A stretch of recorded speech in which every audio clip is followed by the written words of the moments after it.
سورہ بقرہ سورت نمبر 2۔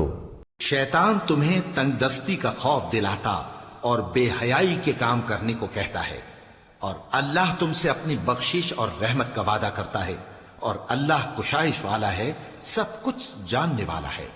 وہ جس کو چاہتا ہے دانائی بخشتا ہے، اور جس کو دانائی ملی بے شک اس کو بڑی نعمت ملی۔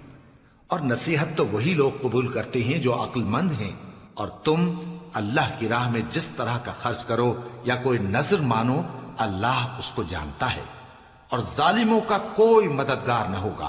اگر تم خیرات ظاہر کر کے دو تو وہ بھی خوب ہے، اور اگر پوشیدہ دو اور دو بھی ضرورت مندوں کو تو یہ تمہارے لیے بہتر ہے، اور اس طرح کا دینا تمہارے گناہوں کو بھی دور کرے گا، اور اللہ کو تمہارے سب کاموں کی خبر ہے۔